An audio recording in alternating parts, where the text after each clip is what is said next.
Chapter 1391 Pertempuran dengan Dewa. Energi tinju emas meledak seperti puluhan ribu bintang yang meledak. Itu sangat menyilaukan dan menakutkan. Pada saat ini, seluruh lautan petir hancur, menampakkan dirinya di depan semua orang. Siapa itu? Semua orang suci tercengang. Mereka melihat istana-istana megah muncul satu demi satu. Mereka melihat dua orang menghancurkan segalanya dan bertarung dengan sengit. Seolah-olah ada dua dewa yang bertarung. Terlepas dari apakah itu orang biasa atau sage agung, mereka semua merasa ngeri. Meskipun orang dengan mata beraneka warna itu berada di alam Raja Suci, auranya seperti dewa tertinggi. Setiap gerakannya tenang dan tidak berantakan. Ada keagungan bawaan tentang dia yang hanya bisa ditemukan di alam semesta yang tak terbatas. Ini adalah temperamen yang hanya bisa dimiliki oleh mereka yang menduduki posisi dewa tertinggi. Semua orang gemetar. Semua orang ketakutan. Ye Fan sebenarnya masih bertarung di lautan kesengsaraan terakhir. Dia telah menghadapi lawan yang sangat kuat. Retakan muncul di tubuh emas Ye Fan yang tidak bisa dihancurkan. Tulang putih bisa terlihat dan darah keemasan bisa terlihat. Itu adalah pemandangan yang mengerikan. Semua orang sangat terguncang. Lawan macam apa yang dia temui? Sang sage agung gemetar. Indera spiritual mereka sedikit lebih tajam. Mereka melihat pemandangan semua ras menyembahnya. Orang itu seperti penguasa alam semesta, dan bahkan para dewa pun harus bersujud padanya. Mungkinkah itu kaisar surgawi yang abadi? Raja Iblis Banteng terkejut. Planet induk mereka masih menyembah dewa tertinggi kuno ini. Hati mereka bergetar. Apa? Semua orang tercengang seolah-olah mereka telah disambar petir. Ini terlalu tak terbayangkan. Itu seperti sebuah legenda. Kaisar surgawi abadi yang legendaris telah muncul dalam kesengsaraan petir. Bagaimana ini bisa terjadi? Surga jelas ingin membunuh tubuh orang suci dan tidak membiarkannya lewat. Ini adalah dewa yang dihormati oleh semua ras. Dia benar-benar muncul dalam kesengsaraan surgawi. Seorang dewa iblis kuno berkata dengan suara gemetar. Gengsi kaisar surgawi yang tak pernah mati terlalu tinggi. Dia memiliki pengaruh yang sangat besar dan tidak pernah dilupakan sejak zaman kuno. Segala sesuatu yang berhubungan dengannya adalah legenda yang mengejutkan. Menantang surga. Iblis kuno 100 kesengsaraan Daois menghela nafas. Wajah pelindung Dao Qitian menjadi pucat. Ini benar-benar berita yang mengerikan baginya. Wajahnya berganti-ganti antara hijau dan putih saat dia mengepalkan tinjunya. Ditian, Dewa Iblis Agung, Raja Manusia, dan yang lainnya terdiam. Mata mereka berkedip-kedip saat mereka menatap lautan petir. Mereka memiliki keyakinan bahwa mereka tidak tertandingi, tetapi sekarang mereka merasakan tekanan yang besar. Di dunia luar, semua orang khawatir. Ye Fan bertarung melawan kaisar surgawi yang tak abadi sampai-sampai setiap tetes darahnya akan tersulut. Banyak tulangnya yang patah. Alih-alih berjuang untuk hidupnya, dia justru bermandikan darah. Dia akhirnya menyadari bahwa surga mempersulitnya. Sejak awal kesengsaraan hingga sekarang, dia telah mengalami banyak kesengsaraan. Bahkan jika dia memiliki teknik kata, tidak mungkin baginya untuk makmur selamanya. Setiap kali dia menyembuhkan tubuhnya, dia harus membakar esensi kehidupan emas. Meskipun sepertinya dia telah pulih secara instan, dia terus-menerus mengkonsumsi energi asalnya. Dari awal perang sampai sekarang, bahkan seorang dewa pun tidak akan mampu menahannya. Apalagi saat bertemu dengan kaisar surgawi abadi, penguasa 10.000 ras, itu bahkan lebih berbahaya. Keinginan kuat Ye Fan mendukungnya. Ini karena orang ini adalah kaisar surgawi abadi, dewa tertinggi di masa lalu. Dia ingin melawannya. Orang seperti itu hanya pernah terlihat sejak zaman kuno. Mustahil untuk bertemu dengannya setelah bertahun-tahun. Sekarang dia memiliki kesempatan untuk bertarung, darah emasnya mendidih. Jika itu orang lain, mereka pasti sudah lama merasa khawatir. Tapi Ye Fan sangat bersemangat. Bahkan jika tubuhnya tidak dalam kondisi terbaiknya, dia masih akan dengan kuat merangsang potensinya. Pertarungan ini harus diperjuangkan sampai akhir. Ye Fan melawan kaisar surgawi abadi seperti fantasi. Tapi bukannya dia tidak memikirkannya. Setelah membunuh pangeran surgawi, dia memiliki pemikiran seperti itu. Dikatakan bahwa orang ini telah mencapai posisi dewa tertinggi. Mungkinkah dia benar-benar akan mati dalam meditasi dalam sejarah? Mungkin suatu hari, dia akan menemukan rencana cadangannya. Dan sekarang, tidak perlu terlalu memikirkannya. Orang ini telah muncul dalam kesengsaraan surgawi. Dia benar-benar tak tertandingi di antara mereka yang memiliki level yang sama. Ada banyak darah emas di tubuh Ye Fan, tetapi kaisar surgawi yang tak berakhir juga telah membayar harga yang mahal. Darah 5 warna memercik saat keduanya bertarung sampai langit menjadi gelap. Roar! Ye Fan mengeluarkan raungan panjang, suaranya mengguncang lautan petir, mengagetkan Pang Bo yang berada di aula besar lainnya. Dia tiba-tiba membuka matanya dan ingin bergegas membantu. Ye Zi, apa kau baik-baik saja? Ye Zi, apa kau baik-baik saja? Jangan khawatir, menghadapi dewa dari masa lalu agak sulit. Jangan datang, aku akan mengurus pertempuran ini sendiri. Ye Fan mengirimkan suara, tidak membiarkan Pang Bo mendekat. Tentu saja, Kaisar Surgawi yang tak abadi juga dipotong menjadi 2 di bagian pinggang. Dihancurkan tanpa pandang bulu, bertarung di alam yang sama. Jika Kaisar Agung muda itu habis-habisan, bahkan dewa pun tidak akan bisa menghentikannya. Ye Zi, kau baik-baik saja. Pang Bo bergegas, dengan paksa menerobos masuk ke aula besar ini. Dia sangat khawatir. Dia bisa mencium bau darah, dan juga kepahitan dari pertempuran besar. Jangan datang, aku baik-baik saja. Hanya saja, aku telah bertarung terlalu banyak pertempuran hari ini, jadi tubuhku tidak dalam kondisi terbaiknya. Itu membuat saya merasa sedikit menyesal. Ye Fan tidak patah semangat. Dia bertarung dalam pertempuran yang menentukan melawan Kaisar Surgawi Abadi, membantai sampai titik kegilaan dan kegembiraan. Pang Bo secara alami tidak mau pergi, berdiri berjaga di depan aula besar. Dia sangat khawatir. Begitu Ye Fan dalam bahaya, dia akan bergegas masuk dan mengambil tindakan terlepas dari segalanya. Honglong. Darah emas Ye Fan bergemuruh seperti guntur. Seluruh persendian tubuhnya mengeluarkan suara gabeng. Dia dengan paksa mengumpulkan energi esensinya, memungkinkan dirinya untuk maju menuju kondisi puncaknya. Bunuh. Dia membantai sampai dia mengamuk. Tabrakan hebat lainnya terjadi, dan dia dan Kaisar Surgawi Abadi meledak, berubah menjadi tulang belulang dan bubur. Itu adalah pemandangan yang tragis untuk dilihat. Ye Zi. Pang Bo berteriak dengan panik, bergegas mendekat. Dia tidak bisa menahannya lebih lama lagi. Dia tidak bisa membiarkannya terus seperti ini. Sebuah suara kitab suci kuno terdengar. Fragmen tulang putih berkilau Ye Fan bergabung bersama, dan darahnya juga mulai mengalir secara terbalik, sekali lagi membentuk tubuh emas yang tidak dapat binasa yang berkedip-kedip dengan cahaya. Di sisi lain, tubuh Kaisar Surgawi yang tak abadi juga berubah. Matanya dingin, dan meskipun rambutnya acak-acakan, ada martabat tertinggi dan aura yang menakutkan. Pergi ke istana Kekaisaran Iblis, jangan tinggal di sini. Ye Fan bersikeras membiarkan Pang Bo pergi. Dia ingin bertarung sampai akhir. Hong. Pertempuran besar meletus sekali lagi, menjadi semakin intens. Ye Fan sebenarnya menjadi semakin berani saat dia bertarung. Pada saat ini, dia mengaktifkan fenomena tak beraturannya dan mengacungkan tinju reinkarnasi 6 Dao, menekan maju dengan tekad yang tak tergoyahkan. Pertarungan ini memakan waktu lama dan sangat sulit. Ye Fan menang pada akhirnya, membelah Kaisar Langit Abadi menjadi 2. Seluruh tubuhnya berlumuran darah Dewa 5 warna, mengejutkan semua orang. Namun, dia menjadi diam.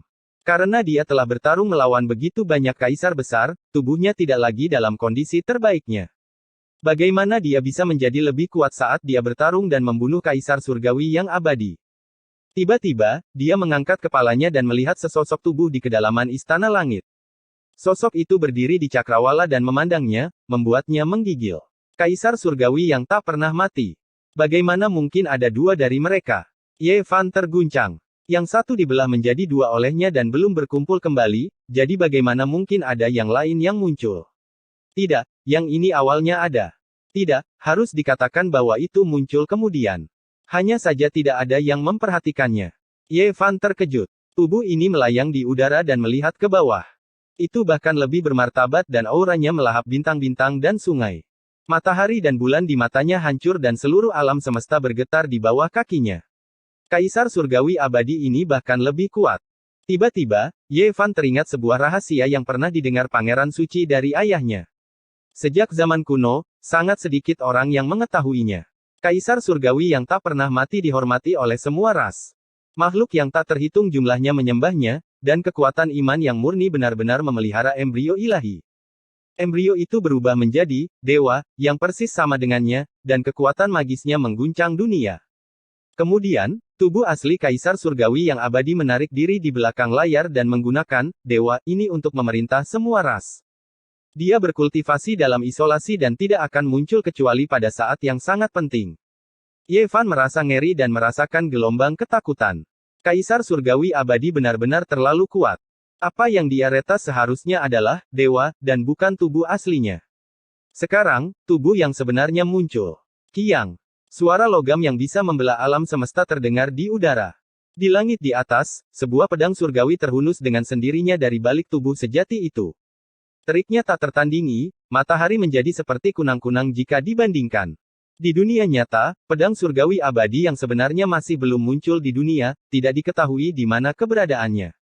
Itu adalah senjata tertinggi yang telah menerima pemujaan dari semua ras, dan sekarang, itu muncul dalam bentuk hukum Dao dan diretas.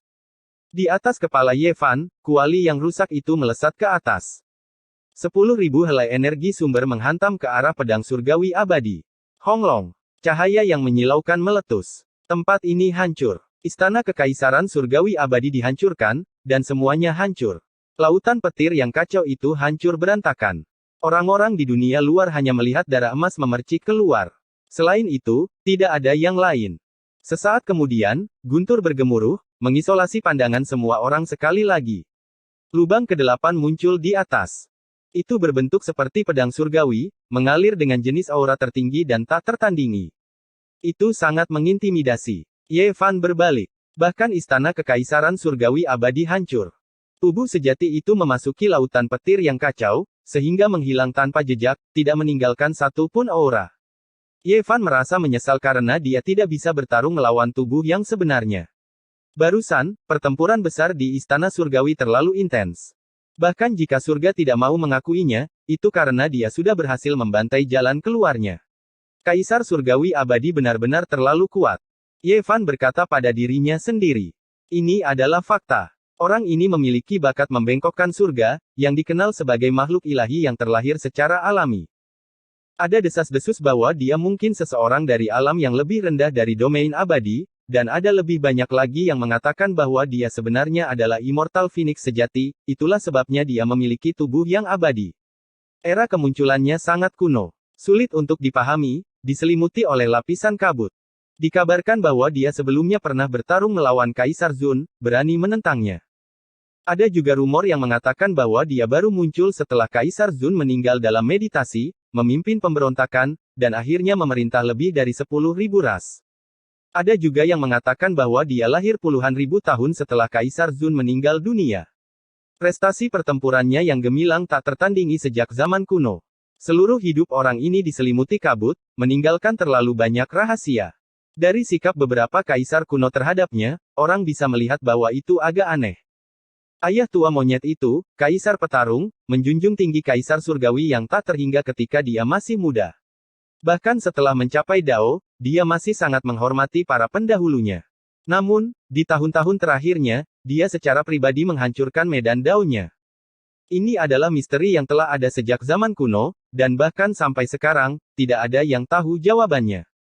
Kemudian, Kaisar Agung Wuxi dengan paksa memasuki Gunung Ungu, menempati makam agung Kaisar Surgawi yang tidak pernah mati. Namun, dikabarkan bahwa Gunung Ungu telah lama kosong. Pada kenyataannya, peti matinya telah menghilang bertahun-tahun yang lalu, memasuki dunia rumah abadi di dataran tengah. Ini juga salah satu alasan mengapa orang percaya bahwa dia adalah seorang Immortal Phoenix. Dikabarkan bahwa setelah meninggal dalam waktu yang lama, dia dibangkitkan melalui kelahiran kembali nirwana. Oleh karena itu, dia memindahkan peti matinya dan memasuki dunia rumah abadi, mencari takdir surgawi lagi. Pada akhirnya, saya masih tidak bisa melawan tubuh aslinya. Tidak apa-apa juga. Ketika saya menjadi lebih kuat, saya akan bertarung lagi dalam kesengsaraan petir dari Sage Agung. Ye Fan berkata pada dirinya sendiri. Di jalan Kaisar, perjalanannya masih panjang. Dia perlu menggali setiap inci potensi dalam dirinya. Ye Fan berspekulasi bahwa tidak ada banyak waktu yang tersisa. Paling-paling, dia bisa membuka satu istana surgawi lagi, yang sejalan dengan angka ekstrim 9. Siapa yang akan dia temui terakhir kali? Dia mengirimkan suaranya kepada Pang Bo. Tidak banyak waktu yang tersisa. Dia harus memanfaatkan waktu untuk memahami fragmen Dao Agung yang terkandung dalam darah Kaisar dan menyempurnakan kitab suci kuno Kaisar Iblis. Dia juga harus mengambil dua bagian dari penguasa abadi. N. Chapter 1392 Kaisar Zun. Kekacauan primal melonjak dan petir terjalin, membentuk lautan yang menakutkan. Di antara mereka, satu demi satu istana surgawi yang megah berdiri berdampingan. Ada juga banyak menara pengawas kuno. Mereka tampak sederhana dan tanpa hiasan, megah dan mengesankan. Tubuh Ye Fan berlumuran darah. Bahkan dengan karakter rahasianya, kondisi tubuhnya sangat buruk. Lawan-lawan ini semuanya adalah kaisar muda yang masih muda. Siapa di antara mereka yang bukan jenius dari generasi mereka? Bahkan jika dia menghadapi salah satu dari mereka, itu akan menjadi keajaiban jika dia bisa bertahan hidup. Istana-istana surgawi semuanya sangat megah. Ubin-ubin ilahi di atasnya bersinar dengan kilau yang cemerlang seolah-olah terbuat dari emas ilahi. Mereka sangat realistis. Mereka sama sekali tidak terlihat seperti terbuat dari petir. Seolah-olah dia benar-benar berjalan-jalan di surga kuno. Tangga-tangga itu diukir dengan batu giok dan tampak seperti terbuat dari marmer putih. Jalan-jalannya lebar dan istana-istana diselimuti kabut kekacauan primitif. Ye Fan memilih sebuah istana. Dia tidak tahu siapa yang ada di dalamnya, jadi pilihannya sangat acak. Tidak ada aturan yang harus diikuti. Dia mengambil langkah besar ke depan. Kali ini, perasaannya sangat istimewa. Istana itu terlihat sederhana, tetapi memiliki semacam aura yang bisa menekan usia. Genteng kaca mengandung keagungan dalam kesederhanaannya, memancarkan aura yang agung. Ye Fan mengerutkan kening. Dia merasa bahwa dia mungkin telah tertipu lagi. Itu tidak mungkin kuno seperti kaisar surgawi abadi, kan? Tapi dia sudah mengambil langkah maju, jadi tidak ada alasan untuk mundur. Pintu raksasa itu tinggi dan memiliki semua jenis rune terukir di atasnya. Petir menyambar dan guntur bergemuruh. Seolah-olah ada kaisar agung yang masih hidup yang sedang tidur di dalam, tidak mengizinkan orang luar mengganggunya. Begitu tangan Ye Fan menyentuh pintu, dia mengalami getaran hebat. Ada suara gemuruh seolah-olah alam semesta telah runtuh. Tekanan itu membuatnya tercekik, dan tulang-tulang di tubuhnya berderit. Siapa orang ini? Dia dengan paksa mendorong pintu yang berdebu itu. Busur listrik melesat, membuat telapak tangan dan jari-jarinya meneteskan darah. Boom! Terdengar suara keras seolah-olah langit runtuh di dalam pintu. Itu sangat mengejutkan sehingga jiwa seseorang akan hancur. Nyala api terang yang terbentuk dari energi mental di depan dahi Ye Fan berdenyut dengan keras. Ini adalah jenis keagungan, dan bahkan lebih merupakan jenis niat kuno yang mengguncang hati seseorang. Itu samar-samar terlihat, seolah-olah langit dan puluhan ribu wilayah beresonansi, dan suara-suara dewa yang menyembah dapat didengar. Ye Fan langsung tercengang. Mengapa istana ini begitu istimewa? 4 makhluk kuat tiba-tiba bergegas keluar, dan mereka semua memiliki kehebatan pertempuran yang menantang surga. Mereka menakutkan, memenuhi pintu masuk istana. Naga sejati mengaum, mengguncang 9 langit. The Immortal Phoenix mengalami nirwana, bulu-bulu cerahnya membelah langit. Harimau putih mengaum panjang, menghancurkan gunung dan sungai. Kilin bertabrakan, menghancurkan bintang-bintang dan menenggelamkan bulan. Makhluk-makhluk ini menyerang bersama-sama, pemandangan yang sangat mengejutkan. Ini semua adalah makhluk abadi kuno yang tidak dapat dilihat di dunia ini, jadi mengapa mereka semua berubah menjadi petir dan turun ke sini? Energi kacau melonjak. Tempat ini dipenuhi dengan segudang fenomena, energi keberuntungan berputar-putar. 4 roh muncul pada saat yang sama, melepaskan puluhan ribu zang cahaya keberuntungan, mengelilingi tempat ini. Seolah-olah seorang kaisar surgawi sedang berpatroli di alam bawah, 4 roh melindungi 4 arah. Ini seperti sebuah legenda. Siapapun yang melihatnya akan terkejut. Bunuh! Ye Fan berteriak dengan keras. Dia sama sekali tidak percaya ini adalah roh abadi, paling-paling hanya jejak. Dewa tidak ada di dunia ini, jadi tidak mungkin mereka bisa menemukan jejaknya di sini. Dia segera menyerang, menggunakan semua jenis teknik rahasia untuk bertarung dengan sengit melawan keempat roh itu. Adegan itu sangat menakutkan dan berdarah. Cahaya abadi magnetik asal melesat keluar, rentetan demi rentetan energi keberuntungan, mampu membuat jiwa seseorang beresonansi sampai hancur. Ia bersinggungan dengan naga sejati, mengaduk-aduk angin surgawi, mengoyak alam semesta. 5 elemen cahaya ilahi berubah menjadi 5 pedang berharga, tersusun di belakang Ye Fan, berbenturan dengan Phoenix abadi itu. Suara kongkiang berdering di udara, bulu-bulu Phoenix yang cerah berjatuhan, darah Phoenix mengguncang langit. Tinju reinkarnasi 6 Dao, menekan maju dengan berani. Tinju emas Ye Fan bertabrakan terus-menerus dengan harimau putih itu. Auman harimau mencapai langit, kedua belah pihak melepaskan cahaya yang cemerlang dan menyilaukan. Ini adalah pertarungan yang hebat. Ye Fan menggunakan semua yang dia miliki untuk bertarung dengan sengit melawan makhluk-makhluk ini. Ini adalah pertama kalinya dia bertemu dengan makhluk di luar kaisar besar di lautan petir. Itu benar-benar sebuah kecelakaan. Dia benar-benar bertemu dengan makhluk-makhluk ini setelah membuka gerbang besar istana surgawi yang megah ini. Mereka berbeda dari sebelumnya, seolah-olah mereka adalah makhluk abadi yang melindungi menara pengawas kuno. Pemandangan itu sangat mencengangkan, membuat orang menduga bahwa mereka telah tiba di era yang legendaris. Mereka melihat binatang purba yang kuat satu demi satu, bertempur terus-menerus, aura kehancuran menyerang wajah mereka. Selain itu, pada saat ini, semua simbol kuno di gerbang raksasa bersinar, berubah menjadi garis-garis sosok yang kosong. Ada penduduk asli kuno, serta makhluk prasejarah, semuanya muncul bersama, menyerbu. Pada saat yang sama, ada tentara surgawi dan jenderal yang membantai mereka dari dalam istana. Bahkan jika seluruh tubuh Ye Fan terbuat dari besi, berapa banyak paku yang bisa dia hancurkan? Dalam sekejap, darah emas muncrat keluar, dan dia menderita luka serius. Dia segera tahu siapa orang yang berada di tahta pusat. Kekuatan yang begitu besar, menelan alam semesta, di era kuno itu, seharusnya hanya dia. Yang Mulia Kaisar. Selain dia, sangat sulit untuk membayangkan siapa lagi yang bisa mendirikan surga kuno, memerintah semua wilayah, mengeluarkan hukum, dan dihormati oleh semua dewa. Ini adalah orang yang ilahi dan ilusi. Ye Fan dengan ganas menyerbu masuk ke dalam istana. Untungnya, pasukan yang tak terhitung jumlahnya hanya menyerang sebentar, dan kemudian mundur seperti air pasang. Jika tidak, hanya naga sejati, Phoenix abadi, harimau putih, Kun Peng, dan lainnya yang sangat menakutkan. Jika para jenius dari suatu generasi dikelilingi oleh mereka, mereka harus menanggung dendam untuk waktu yang lama. Hanya Kaisar yang mulia yang dapat memiliki tampilan yang begitu agung, dihormati sepanjang zaman. Jika tidak, bagaimana mungkin ada makhluk kuno seperti itu yang melindungi istana? Orang-orang tidak bisa menahan diri untuk tidak menghela nafas, yang mulia Kaisar adalah yang tertinggi. Darah menetes dari tubuh Ye Fan saat dia melewati tembok manusia tentara dan jenderal surgawi. Di belakangnya, sosok-sosok itu perlahan-lahan menjadi ilusi, sampai mereka menghilang. Di bagian terdalam istana, sepertinya ada seseorang yang sedang duduk, tapi sepertinya juga tidak ada apa-apa di sana. Itu kabur, dan bahkan kekosongan itu terdistorsi. Ye Fan berjalan ke depan, kakinya meninggalkan dua tanda darah emas di tanah. Dia mencoba yang terbaik untuk mengosongkan tubuh dan pikirannya. Selanjutnya, dia takut akan ada pertempuran sengit yang belum pernah terjadi sebelumnya. Saat ini, kondisi tubuhnya tidak terlalu baik, tapi demi Myriad Ki Cauldron, dia harus bertahan. Dia sangat jelas bahwa pertempuran semacam ini akan bermanfaat bagi kuali miliknya. Setelah bertabrakan dengan senjata kaisar lainnya, itu akan dibangun kembali setelah dihancurkan, dan itu akan menjadi lebih baik dari sebelumnya. Mendekati pusat istana, sepertinya ada gunung besar yang tergeletak di atas singgasana, dan tekanannya membuat orang merasa tercekik. Aura tertinggi-tertinggi menutupi langit dan bumi, melonjak ke arah Ye Fan, seolah-olah ada dewa tertinggi yang menghadap ke rakyat jelata.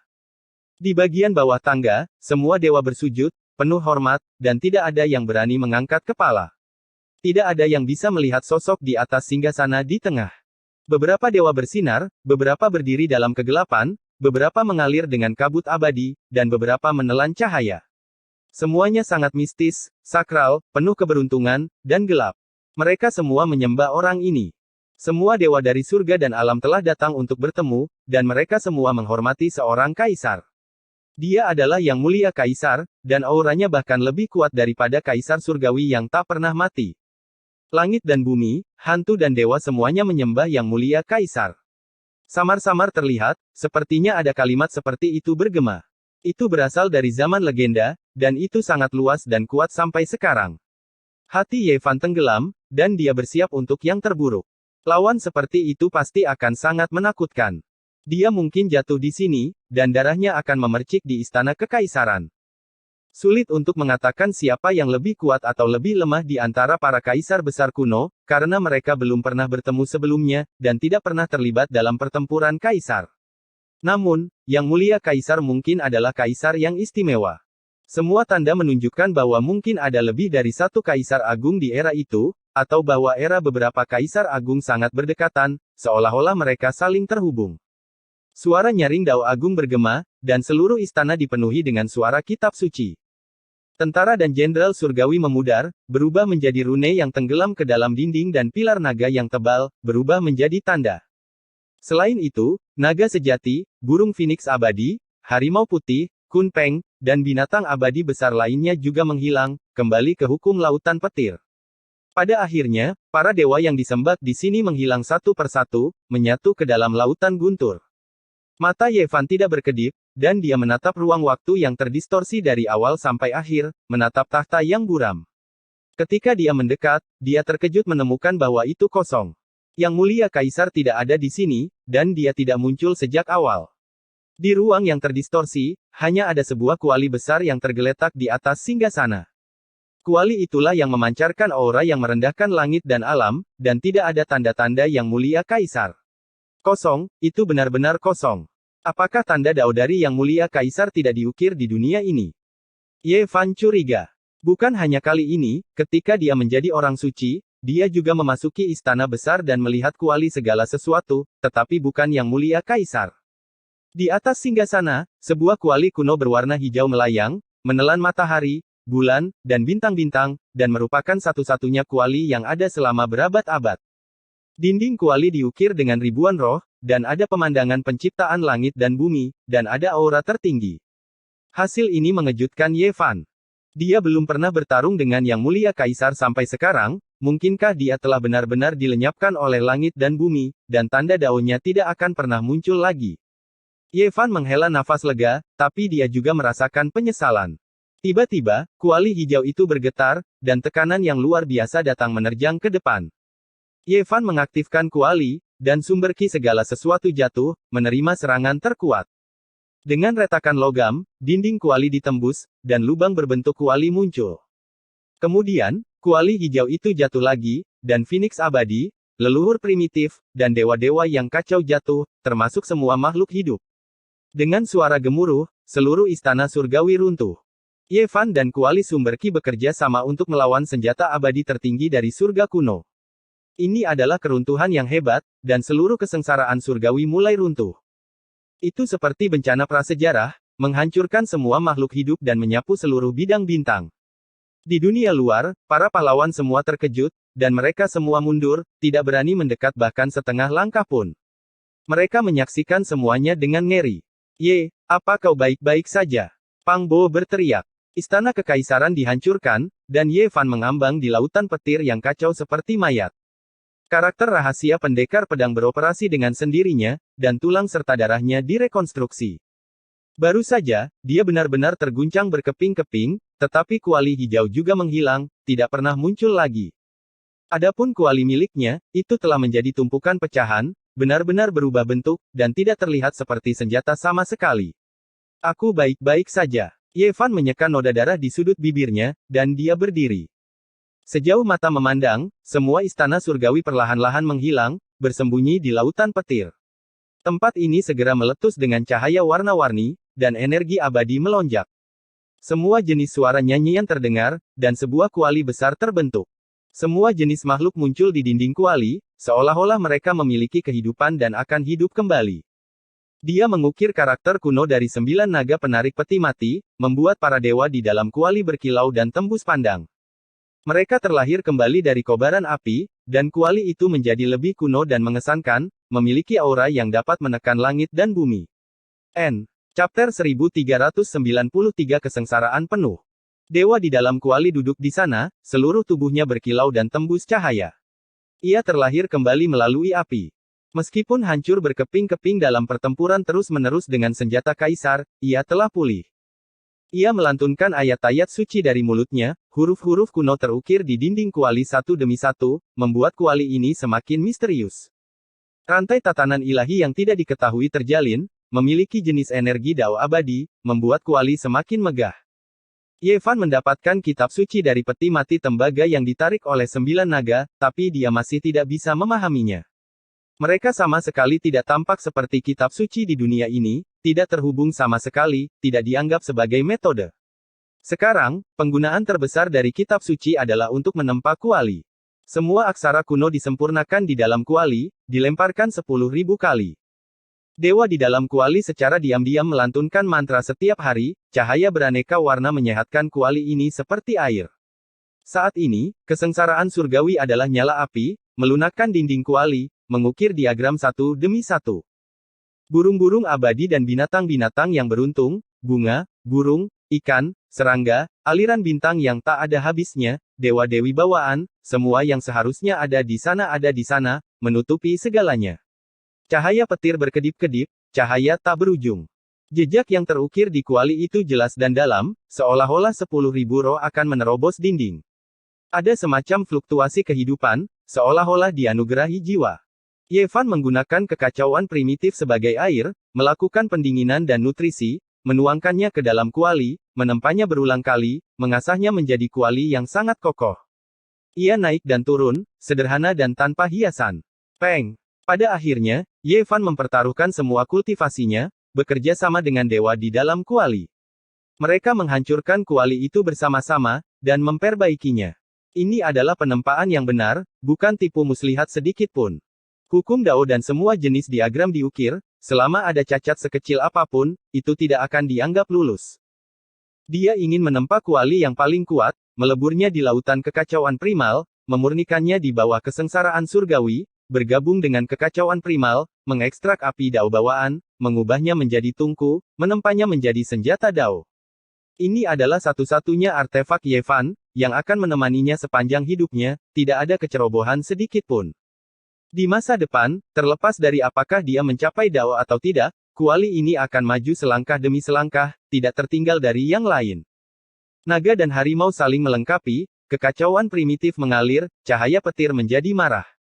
Kuali besar itu menjadi semakin kuno, mengeluarkan suara gemuruh dengan sendirinya. Ini adalah suara Dao yang agung, beresonansi dengan langit. Untaian demi untaian tanda Dao muncul di permukaannya. Kemudian, teriakan naga terdengar. Seekor naga sejati bergegas keluar, melompat ke langit dari dalam kuali, mengguncang 9 langit. Kemudian, seorang penduduk asli kuno keluar, menyatu dengan Dao, kembali ke keadaan alami. Dia sangat kuat, menaiki jalan surga selangkah demi selangkah, melangkah ke dalam kosmos. Selanjutnya adalah Peng campuran yang melesat ke langit. Seluruh tubuhnya tampak seperti ditempa dari emas, megah dan mempesona. Ia naik 90.000 li ke udara, membuat alam semesta bergemuruh dengan guntur, mengejutkan semua orang di dunia luar. Sebanyak 9 jenis makhluk muncul satu demi satu, bergegas keluar, menampakkan tubuh-tubuh ajaib. Kekuatan mereka meluap ke langit, membuat seluruh lautan kekacauan primitif melonjak. Kuali Yevan telah selesai. Di dinding kuali, ada puluhan ribu makhluk hidup, tak terhitung jumlahnya. Saat ini, hanya beberapa perwakilan yang muncul dari dinding, jauh dari mereka semua. Di dunia luar, semua orang merasakan gelombang demi gelombang aura yang kuat. Mereka melihat makhluk abadi bergegas keluar, kekuatan nenek moyang kuno meluap ke langit, memandang ke segala arah. Namun, tidak ada yang tahu apa itu, mengira itu adalah bagian dari kesengsaraan surgawi. Mereka semua tercengang, merasa bahwa hal ini tidak terbayangkan, dan menjadi semakin bingung terhadap hal ini. Di lautan kekacauan primitif, kilat menyambar dan guntur bergemuruh. Kuali Yevan benar-benar sempurna, mencapai alam raja suci seperti dia. Keduanya disinkronkan, memiliki perasaan seperti darah dan daging. Honglong. Pada akhirnya, kuali besar yang sederhana dan kuno mulai melahap langit. Naga sejati, penduduk asli kuno, Kunpeng, Immortal Phoenix, dan yang lainnya dikumpulkan kembali, mengukir diri mereka sendiri di dinding kuali. Mereka benar-benar melingkar, pemandangan yang luar biasa. Selain itu, pada saat ini, dia mulai melahap esensi spiritual langit dan bumi, menyerap semua matahari, bulan, dan bintang-bintang di alam semesta untuk mengisi kembali kekuatan ilahinya. Di luar lautan petir, langit dan bumi segera menjadi redup, seolah-olah akhir dunia telah tiba. Semua jenis cahaya dan esensi spiritual memasuki kesengsaraan surgawi, sepenuhnya dilahap. Pada saat yang sama, tubuh Yevan mengeluarkan suara pipa, semua persendiannya bergetar, dagingnya juga bergerak berirama. Seluruh tubuhnya mengeluarkan suara weng-weng, memulihkan tubuhnya yang terluka. Esensi dari langit dan bumi, cahaya matahari dan bulan tersebar. Selain memasuki kuali, itu juga mengalir ke tubuhnya, membersihkan setiap inci tubuhnya, memungkinkan dia untuk memulihkan vitalitasnya. Yevan menderita luka yang sangat serius dalam pertempuran ini. Semua jenis kesengsaraan petir yang membentuk kaisar besar hampir menghancurkan sumbernya. Sekarang, dia akhirnya menghembuskan nafas lega, mulai pulih. Cahaya petir yang memenuhi langit mengalir ke dalam kuali, tubuh Yevan, dan tubuh sosok kecil emas itu, menjadi sejenis esensi bawaan, berubah menjadi kekuatan ilahi untuk mengisi kembali. Daging Yevan bergerak berirama, tulang-tulangnya bergetar, seperti lagu abadi, berderak tanpa henti.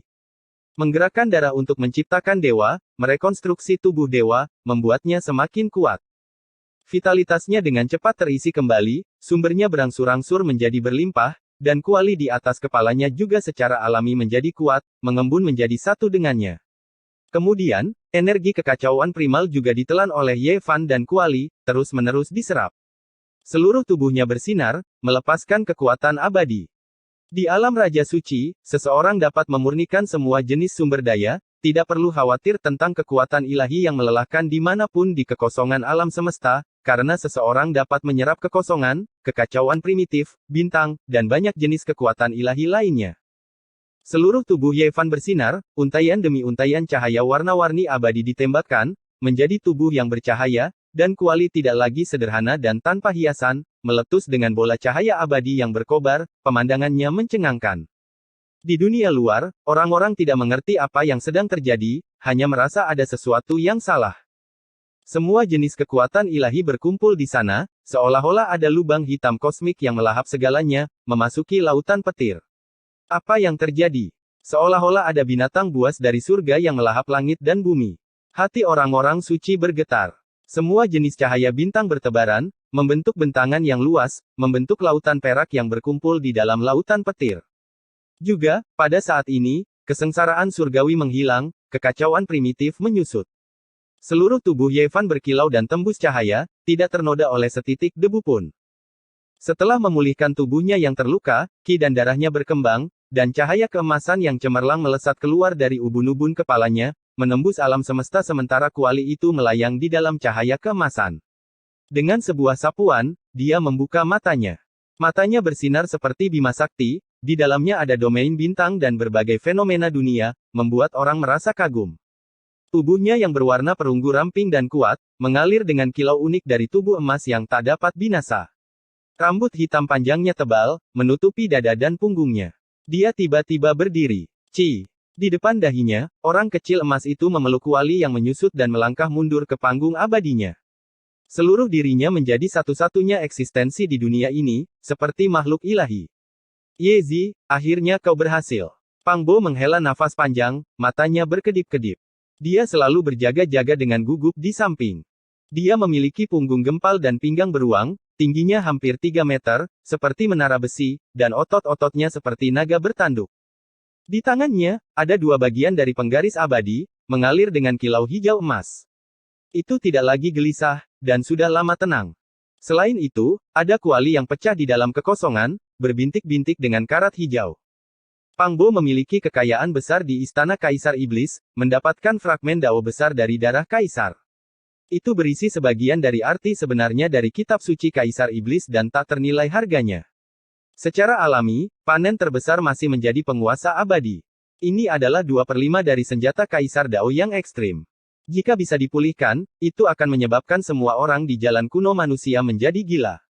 Sekarang, kita bersaudara akan bergandengan tangan dan keluar. Mari kita lihat siapa yang berani memprovokasi kita dan menggertak kita, kita akan menekan mereka semua. Pang Bo tidak pernah menjadi seseorang yang takut akan masalah, dan semangat kepahlawanannya membumbung tinggi ke langit. Yevan menyimpan kuali tembaga hijau, senyum muncul di wajahnya. Sekarang dia telah mencapai alam Raja Suci, dia bisa pergi kemanapun di jalan kuno, dan tidak perlu khawatir tentang apapun. Pang Bo berkata, apa di Tian, Dewa Iblis Agung, tunggu sampai kami 2 bersaudara maju beberapa alam kecil lagi, kami akan menekan mereka semua dan menangkap mereka untuk menjadi pelayan. Juga, Peri Kingxi dan Raja Manusia itu tidak buruk, kita mungkin juga menangkap mereka sebagai pelayan. Mereka akan enak dipandang. Dia berbicara tanpa menahan diri, suara ilahi mengguncang alam semesta. Orang-orang di dunia luar mendengarnya dengan jelas, dan mereka semua tercengang. Ekspresi di Tian dan Dewa Iblis besar menjadi dingin ketika mereka mendengar ini. Tubuh mereka tidak bergerak sama sekali, dan mereka tidak mengatakan apa-apa. Namun, sepertinya mereka tidak terlalu menyukai Pang Bo. Sementara itu, Peri Kingxi dan Raja Manusia juga sangat tenang, tampak sangat tenang, dan tidak memperhatikannya. Di sisi lain, 2 gadis kecil di samping mereka terhuyung-huyung saat mendengar ini, hampir jatuh dan menggertakkan gigi. Kesengsaraan surgawi hampir menghilang, tetapi pada saat terakhir, tiba-tiba menjadi ganas seperti cahaya terakhir dari matahari terbenam. Gemuruh. Tidak diragukan lagi, peristiwa yang tiba-tiba tak terduga ini mengejutkan semua orang. Kesengsaraan surgawi itu bergerak, secepat kilat, melesat menuju kedalaman alam semesta. Sepanjang jalan, ada pasukan roh yin yang mengikuti orang-orang suci di sini, dan mereka juga telah menyaksikan kesengsaraan surgawi Ye Fan dari jauh. Pada saat ini, mereka ketakutan, dan mereka berbalik untuk melarikan diri. Mereka adalah makhluk yang lahir dari Yin Qi, dan paling takut dengan petir yang ekstrim semacam ini. Begitu mereka tersambar olehnya, mereka akan mati tanpa keraguan. Darah yang berdaulat menghilang ke arah makam Kaisar Iblis, dan aku tidak berani mengambilnya. Jika kita pergi seperti ini, apakah kita akan menyerang mayat Kaisar Iblis? Pang Bo bergumam dengan suara rendah. Ye Fan berkata, aku curiga ada sesuatu yang terjadi di makam. Mengapa ada darah penguasa yang mengalir keluar? Kali ini, saya meminjam kekuatan kesengsaraan surgawi untuk membubarkan roh-roh yin dan menjelajahi makam Kaisar Iblis. Roh-roh yin melarikan diri, dan bahkan dewa-dewa yin yang agung pun mundur dengan panik. Mereka sangat kuat, dan bisa bersaing dengan Sage Agung. Masing-masing dari mereka tampak seperti dewa guntur, dengan mulut yang menonjol dan pipi monyet, dan tubuh mereka ditutupi bulu keemasan, tetapi mereka takut pada petir. Semuanya, apa yang kalian tunggu? Gunakan kesempatan ini untuk memasuki makam Kaisar Iblis dan melihat mayat Kaisar, kata pelindung Dao manusia, dan memimpin pasukan ke depan, bergegas ke pegunungan dan sungai yang megah. Makam kuno itu seperti sebuah dunia, dengan sungai, gunung, danau, dan laut, luas dan tak terbatas. Lokasi gua Kaisar yang sebenarnya telah diselidiki. Alasan mengapa Sang Bijak Agung mundur adalah karena para Dewa Yin memimpin pasukan untuk membunuh jalan keluar mereka, menghalangi jalan di depan. Gemuruh. Pada saat terakhir ketika kesengsaraan surgawi akan segera menghilang, cahaya terakhir dari matahari terbenam menghantam tubuh Ye Fan, dan ekspresi Pang Bo berubah. Jika bukan karena pola formasi Kaisar Agung Wuxi yang menipu surga, tulang dan darahnya pasti akan memercik keluar. Dengan suara Wenglong, Kaisar Qi yang agung muncul di depan mereka. Gua naga yang gelap gulita bergetar hebat, dan seekor naga bergegas keluar. Itu adalah naga sejati seputih salju, dan memiliki aura makhluk tertinggi. Semua orang gemetar ketakutan, dan semua orang suci gemetar ketakutan. Orang suci agung yang bergegas di bagian paling depan langsung berlutut, semua wajah mereka pucat. Naga ini memiliki kekuatan seorang kaisar besar kuno. Ye Fan sudah lama bergeser keluar, mundur beberapa lusin li. Pada saat ini, kesengsaraan surgawi menghilang. Dia berdiri di belakang, membuka mata surgawi, dan dengan hati-hati mengamati. Ini adalah naga perak, dan benar-benar memiliki aura seorang kaisar yang hebat. Selain itu terbuat dari daging dan darah, dan bukan bayangan ilusi. Itu sangat mengejutkan. Aku bisa melihat mayat seorang kaisar besar. Ye Fan tercengang. Jika tidak ada hal yang tak terduga terjadi, ini mungkin adalah mayat Kaisar Iblis sejati.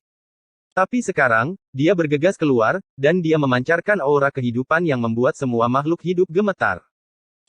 Beberapa orang suci terlalu dekat, dan awalnya ingin mengambil kesempatan untuk bergegas ke gua Kaisar. Pada saat ini, di bawah aura Kaisar yang agung, mereka langsung meledak, dan tulang serta darah orang-orang suci berceceran di mana-mana. Untuk dapat melihat mayat Kaisar, itu adalah peristiwa yang sangat beruntung. Tidak, Kaisar Iblis. Dia mungkin masih hidup. Iblis kuno 100 kesengsaraan Daois berbicara dengan tidak jelas, dan sangat bersemangat. Kaisar Iblis tidak mati. Semua orang tertegun, dan kemudian tubuh mereka menjadi dingin. Seorang Kaisar Iblis dari satu generasi telah jatuh di jalan menuju keabadian, dan telah meninggalkan terlalu banyak misteri. Hari ini, mereka akhirnya melihatnya. Apakah itu mayatnya, atau naga sejatinya yang akan memasuki domain abadi? Chapter 1394 Cicipi Kemegahan Dunia. Gua naga yang gelap gulita itu berada di tepi jurang. Raja obat kuno yang telah hidup selama lebih dari 100.000 tahun tumbuh di pintu masuk gua. Ada lebih dari satu tangkai, mengeluarkan aroma yang mencengangkan. Selain itu, ada beberapa tanaman yang layu. Jelas sekali bahwa mereka telah berada di sini terlalu lama, berubah menjadi pasta obat yang membusuk di tanah. Sementara itu, bijinya menjadi raja obat kuno. Seekor naga perak membentang, seolah-olah itu adalah bentangan pegunungan bersalju yang terus-menerus. Ia sangat besar, kepalanya yang agung terangkat tinggi. Sepasang tanduknya yang sangat besar mengalir dengan cahaya yang berkilauan, sisiknya tembus pandang dan menyilaukan, teriakannya mengguncang 9 langit. Apakah ini nyata? Semua orang gemetar, tidak berani mempercayai kenyataan ini. Naga sejati muncul di dunia ini seperti sesuatu yang keluar dari cerita fantasi. Aura seorang kaisar agung kuno memenuhi udara, mengintimidasi langit yang tak berujung. Sejumlah besar orang suci kuno berlutut, tanpa sadar memberikan penghormatan. Ini adalah jenis jiwa yang berdenyut, bersujud ke depan. Kaki semua orang menjadi lemas, tidak bisa berdiri sama sekali. Selain itu, para kultivator yang mendekati jurang semuanya memiliki tubuh yang terbelah, tulang-tulang mereka patah, berubah menjadi pasta berdarah. Ini adalah tekanan dari seorang kaisar agung kuno, sesuatu yang bahkan orang suci pun tidak dapat bertahan. Ini seperti semut yang menatap naga raksasa, Suani yang dengan tegas menantang langit. Perbedaannya terlalu besar. Seluruh tubuh Ye Fan mengeluarkan cahaya hijau dan berkilau. Artefak ilahi surga kuno yang rusak hidup kembali, melawan dengan sendirinya. Dia menarik Pang Bo ke atas, dan kemudian mundur, langsung tiba beberapa ratus li jauhnya. Kebanyakan orang tidak bisa menghindari ini. Tidak peduli seberapa kuat mereka, selama mereka mendekati gua naga yang gelap gulita ini, mereka tidak akan bisa menahan tekanan seperti ini, tulang mereka patah dan uratnya patah. Kaisar Iblis kuno, makhluk tertinggi dari satu generasi, kami tidak berniat menyinggung perasaanmu. Kami akan bersujud dengan hormat di sini. Orang bijak agung tidak terkecuali, berlutut di tanah. Tidak ada satu pun dari mereka yang bisa menahan bahkan sehelai aura pun yang merembes keluar dari naga perak ini. Hal itu membuat semua orang ngeri, inilah perbedaan antara langit dan bumi. Naga sejati perak mengangkat kepalanya, bergegas menuju ke 9 langit. Ia berputar-putar, dan kemudian turun. Itu seperti dewa yang tak tertandingi, seluruh tubuhnya melepaskan kemegahan perak, menekan masa lalu, sekarang, dan masa depan. Ia memiliki vitalitas seperti samudera, energi darah yang menutupi langit dan bumi, membuat semua kehidupan bergetar. Sekarang, tidak ada yang meragukan apapun. Ini jelas merupakan eksistensi tingkat kaisar. Bahkan manusia batu yang berada setengah langkah ke dalam alam kaisar semu berlutut, gemetar di sana. Ini sudah cukup untuk menjelaskan semuanya. Energi drakonik melonjak. Di samping gua naga yang gelap gulita, beberapa lusin tangkai raja obat bergoyang-goyang. Bintik-bintik cahaya berkedip-kedip, dan aroma yang membuat seseorang merasa seolah-olah mereka akan naik ke langit memenuhi udara. Mata semua kaisar suci menatap kosong, tapi tidak ada yang berani bertindak ceroboh. Di hadapan seorang kaisar kuno, bahkan seorang kaisar semu pun akan sangat lemah. Namun, perubahan yang mengejutkan masih berlanjut. Bahkan gua naga terbelah, dan beberapa tangkai obat raja jatuh bersama dengan bebatuan, jatuh ke dalam jurang dan terbuang. Semua orang tertegun. Apakah Kaisar Iblis marah? Bahkan sarang naga telah dihancurkan. Apakah dia akan membantai semua orang di sini? Belum lagi mereka, bahkan jika semua kultivator dari berbagai alam datang, mereka masih akan mati. Kulit kepala semua orang mati rasa. Beberapa puluh ribu tahun telah berlalu. Bagaimana mungkin Kaisar Iblis muncul lagi? Mereka semua mengatakan bahwa dia jatuh di jalan keabadian, tapi apa sebenarnya hasilnya? Ini jelas merupakan naga sejati, Kaisar Agung sejati. Ia muncul kembali di dunia ini, membuat jiwa semua orang terguncang, seolah-olah mereka sedang bermimpi.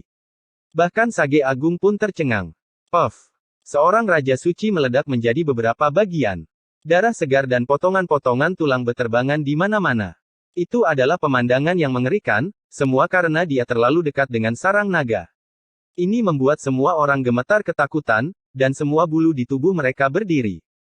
Ye Fan mundur dengan cukup cepat, tetapi meskipun dia berada ratusan mil jauhnya, dia masih merasakan semacam tekanan. Jika bukan karena cahaya kuali tembaga hijau, jika dia memaksakan diri untuk tidak berlutut, lututnya kemungkinan besar akan hancur. Seluruh tubuh Pang Bo gemetar. Dia dengan paksa menggenggam penguasa Kaisar Iblis, dan kedua bagian dari penguasa itu memancarkan kemegahan abadi di telapak tangannya. Hamparan besar cahaya memercik ke bawah, akhirnya memungkinkan dia untuk berdiri diam dan tidak berlutut. Terlalu kuat. Apakah ini seorang kaisar kuno? Hanya segumpal auranya yang sudah tak tertahankan, dan bahkan Sage Agung pun harus berlutut. Betapa menakutkannya dia jika dia benar-benar menyerang. Saya pikir dia bisa menghancurkan alam semesta ini. Pang Bo gemetar. Mereka berdua datang dari sisi lain langit berbintang. Meskipun mereka telah berkultivasi selama bertahun-tahun, masih ada beberapa pemikiran yang mengakar di benak mereka yang sulit untuk diubah. Namun, mereka berdua dengan serius merenungkannya, dan kemudian mengerti apa yang belum pernah mereka lihat sebelumnya. Setelah mengalami begitu banyak hal, mereka hanya tertegun untuk sementara. Salam, Kaisar Iblis. Di langit, sisik naga perak itu berkilau dan tembus cahaya, dipenuhi dengan warna-warna cemerlang. Di matanya, ada semua jenis pemandangan kosmos yang menakutkan yang sedang berkembang. Naga itu jelas memiliki fluktuasi kehidupan yang kuat, tetapi ia menutup telinga terhadap kata-kata Taois 100 kesengsaraan. Ia melingkar di langit, menatap kosmos yang luas dengan linglung. Tidak, ini bukan Kaisar Iblis. Dia telah lama kehilangan jiwanya. Ini adalah mayat kaisar, tubuh seorang kaisar besar dengan jejak parsial. Tiba-tiba, Taois Phoenix Hijau berteriak. Meskipun dia sudah tua dan kikuk, dan hampir meninggal, matanya yang keruh memancarkan dua berkas cahaya saat dia melihat naga perak ini. Semua orang tercengang, dan tubuh mereka semua menggigil. Ini bukanlah seorang kaisar yang hebat, tapi mayat yang telah mengembangkan kesadaran spiritual. Tidak ada yang lebih menakutkan dari ini. Ratusan mil jauhnya, Ye Fan dan Pang Bo saling memandang. Mereka juga merasakan hawa dingin di tubuh mereka. Seperti yang diharapkan, tidak ada cara untuk memperkirakan seorang kaisar besar kuno. Itu hanya mayat, tapi sudah tak tertahankan. Cepat, bunuh orang-orang dunia bawah dan usir mereka dari tempat ini. Jangan biarkan mereka mendekat, teriak seorang pelindung Dao manusia. Dewa utama dari organisasi dewa telah mengambil tindakan. Dia menyerang Dewa Iblis berjubah hitam dengan serangan paling ganas. Sebelum memasuki tempat ini, Sage Agung telah berjaga-jaga terhadap orang-orang dunia bawah, takut mereka akan melakukan sesuatu yang menentang surga. Hehe. Sage Agung berjubah hitam dari dunia bawah tertawa mengerikan. Dengan peluit yang jelas, lebih dari 10.000 tentara hantu mengelilingi mereka, semuanya penuh dengan energi mayat. Tumpas mereka semua, teriak Taois Phoenix Hijau. Manusia batu, banteng iblis, dan dewa-dewa jahat lainnya juga terkejut. Mereka menghadang para tentara hantu bersama-sama. Dikatakan bahwa tentara hantu berakibat fatal bagi mayat. Begitu mereka mendekat, mereka akan berasimilasi. Jika mayat seorang kaisar masuk ke dunia bawah, itu tidak akan terbayangkan. Dalam sekejap mata, tempat ini menjadi neraka Asura. Bahkan jika ada lebih dari 10.000 tentara hantu, itu tidak akan cukup. Begitu Sage Agung menyerang, semuanya akan berubah menjadi asap, dan abu akan menyebar ke seluruh alam semesta. Namun, ada banyak tamu dari dunia bawah. Genderang Yin berbunyi, dan neraka Asura muncul. Kapal-kapal tulang putih besar dan banyak istana Yin muncul di kehampaan, dan lebih banyak tentara hantu turun. 100.000 tentara hantu. Mereka tidak membuang nyawa mereka, dan mereka tidak menyerang Sage Agung. Sebaliknya, mereka duduk bersila di dalam kehampaan dan merapal. Ini adalah kitab pemanggil mayat dari dunia bawah, dan mereka ingin mengubah mayat kaisar menjadi salah satu dari mereka. Tidak. Semua orang berteriak. Jika tubuh Kaisar Iblis benar-benar jatuh ke tangan mereka, itu tidak akan terbayangkan. Alam semesta akan sangat berubah. Mundur. Taois Phoenix Hijau tiba-tiba memberikan perintah seperti itu pada saat kritis ini. Di sampingnya, Taois 100 kesengsaraan berdiri berdampingan, ekspresinya gelap dan suram. Jelas sekali bahwa dia membenci rencana dunia bawah. Ini adalah Kaisar Iblis yang paling dia hormati, dan dia tidak bisa membiarkan penghujatan apapun. Melihat ini, Raja Iblis Banteng, Manusia Batu, dan Dewa Jahat juga mundur. Mereka tidak bertarung dengan Sage Agung dunia bawah. Hanya dewa-dewa utama organisasi dewa yang bertarung di sana. Sebuah peti mati perunggu kuno terbang dari kedalaman alam semesta. Peti mati itu berbintik-bintik dengan karat hijau, seolah-olah telah ada selama jutaan tahun. Tutup peti mati itu tiba-tiba terbuka, dan suara nyanyian bisa terdengar, dan semua jenis cahaya menyembur keluar. Itu mendekat, ingin memanggil mayat kaisar. Apakah kita benar-benar tidak akan menghentikannya? Raja Iblis Banteng merasa cemas. Jika dunia bawah benar-benar mendapatkan naga perak ini, itu pasti akan menjadi bencana. Tunggu dan lihat. Hanya itu yang dikatakan Taois Phoenix Hijau. Dia memiliki prestise yang tinggi di jalan kuno. Bahkan jika Kaisar Iblis sudah mati, tidak sembarang orang bisa menyentuhnya, bahkan orang-orang dari dunia bawah.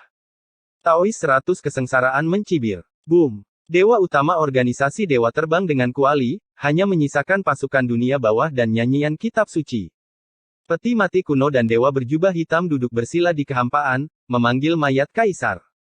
100.000 tentara surgawi memancarkan yin qi, dan jiwa beberapa orang suci yang berada di dekat tempat ini langsung bubar, meninggalkan cangkang kosong. Ini adalah formasi dunia bawah, dan itu bisa menjebak dan membunuh orang suci agung. Itu aneh dan menakutkan, dan orang biasa tidak bisa mendekat. Jika tidak, mereka akan terbunuh dan jiwa mereka ditangkap oleh roh-roh jahat. Puff. Tiba-tiba, tubuh dewa berjubah hitam itu terbelah, dan darah hitam muncul di sekujur tubuhnya. Seluruh tubuhnya bergetar, dan kemudian tubuhnya tiba-tiba meledak. Kemudian, 100.000 tentara bawah tanah berubah menjadi abu, seolah-olah seorang dewa menamparkan mereka, mengubahnya menjadi debu dalam sekejap. Mereka disingkirkan dari dunia, tidak ada lagi. Sang bijak agung dunia bawah seperti ayam atau anjing, meledakkan dirinya sendiri dalam proses pemanggilan mayat. Betapa menakutkannya adegan ini. Dia tidak benar-benar bersentuhan, dan dia hanya ingin menggunakan 100.000 tentara langit sebagai perantara. Dia berada cukup jauh, tetapi pada akhirnya, dia masih menderita serangan balik, dan tubuh serta jiwanya hancur. Honglong. Gua naga memancarkan aura kuno, misterius dan tak terduga. Pada saat ini, itu benar-benar terbelah, dan untaian energi drakonik mengalir ke segala arah. Sementara itu, Raja Obat yang tumbuh di pintu masuk gua jatuh ke dalam jurang di bawah jurang. Tempat ini akan dihancurkan. Seluruh makam Kaisar Iblis retak, dan di bawah suara gemuruh, gunung dan sungai runtuh. Makam Kaisar Agung yang mengambang di alam semesta runtuh, tidak ada lagi. Hati para orang suci meneteskan darah. Di samping gua Kaisar Iblis, ada lusinan tanaman Raja Obat, dan semuanya jatuh ke dalam jurang. Adapun jenis benda abadi yang menentang surga yang ada di dalam gua, tidak diketahui, tapi mereka hanya bisa menonton tanpa daya. Seekor naga sejati berwarna perak terbaring di sana, menghalangi segalanya. Bahkan Sage Agung dunia bawah dan 100.000 tentara bawah tanah yang kuat telah dihancurkan. Bagaimana mungkin mereka tidak khawatir? Tidak ada yang berani mengambil setengah langkah ke depan. Boom! Tiba-tiba, naga sejati berwarna perak di langit juga runtuh. Sisiknya menghilang, dan kekuatan hidupnya tidak terbatas. Itu berubah menjadi genangan darah kaisar, mengungkapkan asalnya. Ini bukanlah mayat kaisar yang utuh, melainkan genangan darah. Namun, itu berbeda dari masa, dan kehendak Kaisar Iblis yang tak terpadamkan tertinggal di dalam, melindungi tempat ini. Taois 100 kesengsaraan berteriak dengan khawatir. Dia merasakan gejolak emosi, dan dia merasa seolah-olah dia mengalaminya sendiri. Makam besar itu pecah, dan jurang itu juga terbelah. Gua Kaisar Iblis di jurang terbelah, dan semuanya terungkap. Ada sebuah kotak batu giok di sana yang panjangnya kurang dari 1 kaki. Koper itu berkilau dan tembus cahaya, warnanya tidak memudar bahkan setelah jutaan tahun. Keagungan ilahi mengalir di sekelilingnya. Semua orang terharu, dan mereka tidak bisa menahannya lagi. Mayat kaisar sudah tidak ada lagi di sana, dan berubah menjadi genangan darah lagi. Orang-orang suci tidak bisa membantu tetapi menjatuhkan diri mereka, ingin merebut harta terakhir ini. Namun, genangan darah itu mengandung wasiat. Itu berubah menjadi cahaya berkilauan dan bergerak maju, membungkus kotak giok sepanjang 1 kaki. Ia tidak mau berpisah, melindungi tempat itu. Semua orang segera berhenti, tidak berani bergerak secara sembrono. Ayo kita cari Raja Obat terlebih dahulu. Para orang suci bergerak, mencari beberapa lusin tangkai Raja Obat kuno yang jatuh dari celah-celah jurang. Kaca. Tiba-tiba, kotak batu giok itu pecah, mengeluarkan cahaya lembut. Pikiran semua orang langsung bergetar. Sebuah bunga yang layu terlihat, tidak memiliki sedikit pun kilau. Bunga itu sudah lama layu, tapi setelah metode Kaisar Iblis, bunga itu tidak berubah menjadi debu, diawetkan dalam keadaan aslinya. Semua orang bisa melihat bahwa bunga ini bukanlah obat dewa, juga bukan rumput kuno yang aneh. Itu tidak memiliki nilai sedikit pun, namun itu diawetkan oleh Kaisar Iblis sampai sekarang. Ini adalah artefak yang paling dicintainya. Adegan muncul satu demi satu, adegan di masa lalu. Apakah kita benar-benar akan pergi? Di tepi danau, seorang wanita muda yang lembut berkata dengan lembut, wajahnya penuh keengganan. Dia menatap penuh harap pada seorang pria dengan pakaian putih yang lebih bersih dari salju, berharap pria itu tetap tinggal. Aku ingin menjadi kuat, menjadi tak tertandingi di bawah langit. Pemuda berpakaian putih itu tampak heroik dan penuh percaya diri. Matanya berbinar-binar, berkedip-kedip dengan kecemerlangan yang bisa membuat matahari dan bulan kehilangan warna. Dia ingin berjalan di jalan kuno langit berbintang, memulai perjalanan yang tak tertandingi, menjadi satu-satunya di dunia ini, mengalahkan semua makhluk muda yang tertinggi, dan berdiri di puncak kekuatan yang tak tertandingi. Dia sangat bersemangat, tidak menyadari kesedihan di mata wanita muda itu. Dia tidak menoleh ke belakang, melangkah di jalan surgawi, ingin mewujudkan mimpinya sendiri.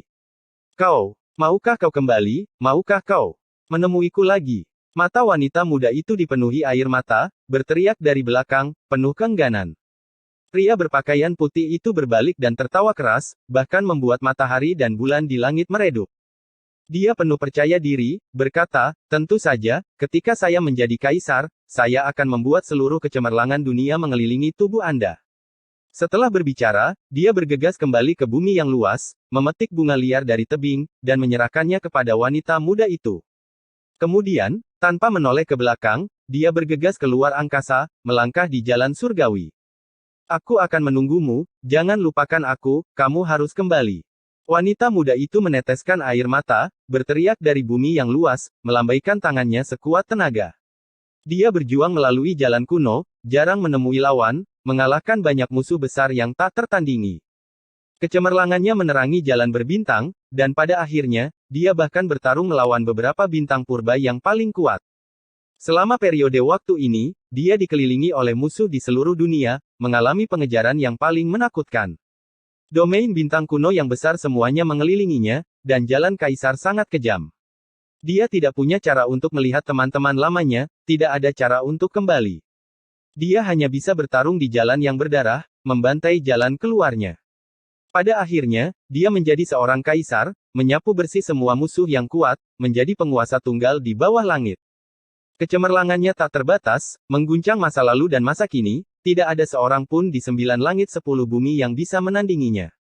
Dia berhasil, benar-benar menjadi kaisar, menjadi tak tertandingi di bawah langit. Dia dipuja sebagai kaisar iblis oleh berbagai alam, ditakdirkan untuk dicatat dalam sejarah kultivasi, menjadi eksistensi yang tak terjangkau dari zaman kuno hingga sekarang. Sue Yueqing mengikuti jalan yang telah dia ambil sebelumnya, menuju ke planet iblis kuno, memulai perjalanan pulang. Namun, yang menunggunya bukan lagi wanita muda itu, hanya beberapa iblis tua dengan satu kaki di pemakaman. Wanita muda itu meninggal dunia, pergi 500 tahun yang lalu, tulang-tulangnya terkubur di tempat mereka berpisah, tidak pernah muncul lagi. Sue Yueqing sangat sedih, meraung-raung ke arah langit. Alam semesta runtuh, aura seorang kaisar besar menelan segalanya, hampir menghancurkan alam semesta yang tak terbatas. Pinjam dari surga selama 500 tahun. Ini adalah raungannya yang hebat, tidak ada yang bisa diubah. Beberapa iblis tua memberitahunya bahwa ada masalah dengan kultivasi wanita muda itu, berubah menjadi dao dan sekarat, bahkan tidak meninggalkan tubuh.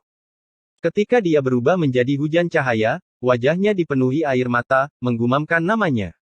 Sue Yueqing meraung dalam kesedihan. Dia adalah kaisar yang hebat, tak tertandingi di bawah langit, tak tertandingi sepanjang zaman. Namun, dia tidak bisa mengubah apapun, dia tidak bisa menyelamatkan gadis itu, dia melewatkan kesempatan dalam hidup ini. Wanita muda yang lembut itu berubah menjadi dao, menghilang di kejauhan dengan hujan cahaya, hanya meninggalkan buket bunga, persis seperti yang dia berikan saat dia pergi saat itu, yang sekarang sudah lama layu dan layu. Di dalam makam kaisar yang retak, semua orang tertegun, akhirnya mengerti mengapa kaisar iblis dari satu generasi hanya memiliki buket bunga yang layu di sisinya. Di dalam hatinya, ini adalah hal yang paling berharga. Hati Yevan tersentuh, dia tidak bisa menahan diri untuk tidak menghela nafas panjang. Mencicipi kemegahan dunia tidak bisa menebus kepahitan dan penyesalan seumur hidup. Chapter 1395 di jalan. Kehidupan Kaisar Iblis membuat orang-orang mendesah kesedihan. Hanya setelah 1 juta tahun berlalu, orang-orang baru menyadari sisi lembut dari pria yang melebihi para dewa ini. Dia juga merasa sedih dan menyesal. Pang Bo berkata, Ye, ketika darah emas di tubuhmu memudar dan berubah menjadi darah merah, kamu bisa hidup setidaknya selama 10.000 tahun. Jika kamu bisa melangkah lebih jauh dan hidup lebih lama lagi, pada saat itu, semua yang ada di dunia ini akan layu. Dalam keadaan normal, ketika Yevan menjadi tua, teman-teman lamanya tidak akan ada lagi di dunia ini. Mereka akan lama meninggal dalam meditasi dan menjadi tulang belulang yang layu. Ada batasan seberapa kuat orang bisa hidup untuk waktu yang lama. Tubuh ilahi bisa hidup selama 10.000 tahun. Ketika dia memasuki usia senja, akan sulit untuk menemukan seseorang dari generasi yang sama dengannya. Hanya dengan memikirkan pemandangan semacam itu membuat hati orang bergetar. Terlalu kesepian, sendirian. Bahkan jika musuh-musuhnya meninggal karena usia tua, tidak akan ada yang menemaninya. Jadi, jangan tinggalkan penyesalan. Jika tidak, kamu akan berakhir seperti Kaisar Iblis, berdiri sendirian di puncak. Meskipun Anda tak tertandingi di bawah langit, Anda akan tetap kesepian dan sunyi, kata Pang Bo. Ye Fan merasa kecewa dan frustrasi. Pernah ada seorang wanita yang menatapnya dari jauh, berusaha sekuat tenaga untuk mengejar langkahnya meskipun saat itu dia tidak mengetahuinya. Pada akhirnya, hanya ada masa kematian, meninggalkan pemakaman yang sepi. Bunga-bunga yang berguguran berserakan di atas pemakaman. Nama wanita itu adalah Qin Yao. Sudah bertahun-tahun. Jika dia kembali ke biduk suatu hari nanti, dia harus pergi ke dunia kecil Raja Naga Banjir Hijau untuk melihat pemakaman yang sepi itu. Setelah beberapa dekade, itu mungkin tertutup rumput. Yang mati telah pergi, raihlah yang sekarang. Tubuh Ye Fan dipenuhi dengan untaian cahaya warna-warni keemasan. Seluruh tubuhnya menyilaukan dan kuat, menyebabkan dunia bergemuruh dengan guntur. Boom! Tiba-tiba, genangan darah merah terang itu mengeluarkan cahaya yang menyilaukan. Semua orang bijak gemetar dan berlutut. Mereka tidak bisa menahan aura kaisar ini sama sekali. Di dalam cahaya berdarah, sesosok putih tampak muncul, dengan dingin menyapu matanya ke semua orang. Ini adalah kehendak abadi Kaisar Iblis, dan justru karena keberadaannya, tempat ini dipenuhi dengan segudang pemandangan. Darah mengandung untaian kehendak yang tidak menyebar dan melindungi bunga yang layu. Pada saat ini, dia tampak telah hidup kembali. Dia membungkus bunga yang layu dan berubah menjadi cahaya abadi yang paling cemerlang, mengalir ke kedalaman alam semesta.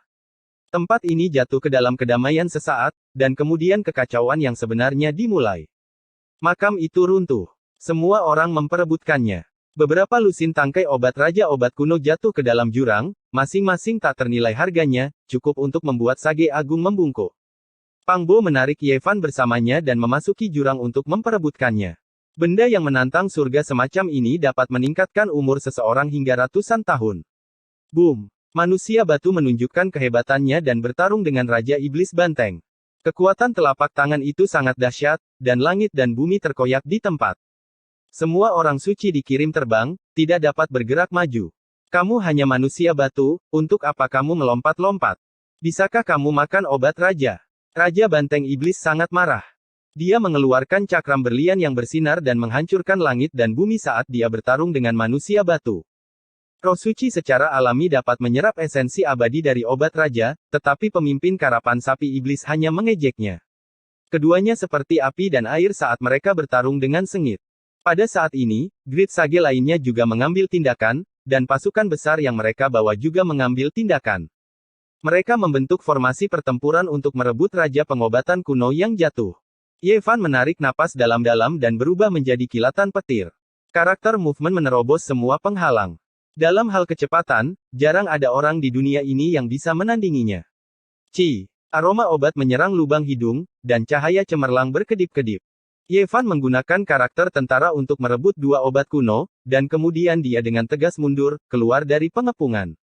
Hanya ada satu kesempatan. Bagaimanapun, ada 11 atau 12 Grid Sage di sini, serta Dewa Yin yang mengincarnya dengan rakus. Dia tidak bisa dicegat, atau akan ada masalah besar. Begitu Ye Fan mundur, dia merasakan hembusan angin dingin di posisi semula. Pelindung dao manusia Kitian melintas. Dia tidak tahu apakah dia akan menyerangnya atau obat kuno di depannya, tetapi jalan mereka tumpang tindih. Hati-hati dengan orang tua ini. Saat kita mendekati Sage Agung, kita akan menjaganya. Kata Pang Bo. Dia juga menyita obat kuno dengan 9 tebasan Kaisar Iblis. Mereka berdua bergabung dan dengan tegas mundur dari makam besar. Pada saat yang sama, di wilayah kuno yang dikenal sebagai reruntuhan bintang ini, lebih dari 10 benua hancur satu demi satu, berubah menjadi debu kosmik. Ini semua adalah makam kosong, dan sekarang, mereka runtuh bersama dengan gua utama. Seseorang samar-samar bisa melihat lebih dari 10 energi esensi berbentuk naga mengalir ke langit, memasuki makam kuno yang sebenarnya. Itu seperti 9 naga yang mengalami nirwana, menyatu menjadi mutiara yang mekar dengan cahaya keberuntungan yang tak ada habisnya. Ini adalah kekuatan hidup yang dahsyat dan tak tertandingi, seakan-akan seorang kaisar agung yang terlahir kembali. Kemudian, Itu berubah menjadi seberkas cahaya, mengikuti jejak Kaisar Iblis ke kedalaman alam semesta, menghilang ke arah yang sama. Seorang Kaisar Agung kuno. Ye Fan berkata pada dirinya sendiri. Domain bintang ini berada dalam kekacauan besar. Berbagai pasukan yang dipimpin oleh Sage Agung bertempur dalam pertempuran yang kacau, memperebutkan Raja Obat. Beberapa lusin tangkai itu seperti fantasi, tak terbayangkan.